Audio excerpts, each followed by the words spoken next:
ಯಾವುದೇ ವ್ಯಕ್ತಿಗಾಗ್ಲಿ ಅಥವಾ ಒಬ್ಬ ಅಭ್ಯರ್ಥಿಗಾಗ್ಲಿ ಸ್ನೇಹಿತರೆ, ಮುಖ್ಯವಾಗಿ ಆತ ಓದಬೇಕು ಅಂದ್ರೆ ಆತನಿಗೆ ಅವಶ್ಯಕತೆ ಇರಬೇಕು. ಯಾರಿಗೆ ಅವಶ್ಯಕತೆ ಇದೆಯೋ ಆ ವ್ಯಕ್ತಿ ಯಾವುದೇ ಕುಂಟು ನೆಪವನ್ನ ಉಡದೆ ತಾನು ಅಧ್ಯಯನದಲ್ಲಿ ತೊಡಗ್ತಾನೆ, ನಿರಂತರ ಅಧ್ಯಯನ ಮಾಡ್ತಾನೆ, ಸತತ ಪ್ರಯತ್ನ ಮಾಡ್ತಾನೆ, ಅಂತಿಮವಾಗಿ ಜಯವನ್ನ ಗಳಿಸ್ತಾನೆ.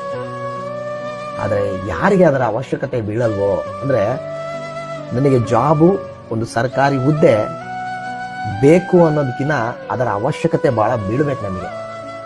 ಅದರಿಂದನೇ ನನ್ನ ಮುಂದಿನ ಬದುಕು ಸುಗಮವಾಗಲಿದೆ, ಅದರಿಂದನೇ ನನ್ನನ್ನು ನಂಬಿಕೊಂಡಿರ್ತಕ್ಕಂಥ ನಮ್ಮ ತಂದೆ ತಾಯಿಗಳಿಗೆ ಬೆಳಕಾಗಲಿದೆ, ಅದರಿಂದಲೇ ನಾನು ನಮ್ಮ ಬೆಳೆದು ನಿಂತಿರ್ತಕ್ಕಂಥ ತಂಗಿ ಅಥವಾ ಅಕ್ಕನನ್ನ ವಿವಾಹವನ್ನ ಮಾಡಿಕೊಡಬೇಕು, ಅದರಿಂದಲೇ ನಮ್ಮ ತಂದೆಯವರು ನಮ್ಮನ್ನ ಕಲಿಸಲಿಕ್ಕೆ, ನಮ್ಮನ್ನ ಬೆಳೆಸಲಿಕ್ಕೆ ಮಾಡಿರ್ತಕ್ಕಂಥ ಸಾಲದ ಹೊರೆಯನ್ನ ನಾವು ಕಡಿಮೆ ಮಾಡಬೇಕು ಅನ್ನೋದಾದ್ರೆ ನಾವು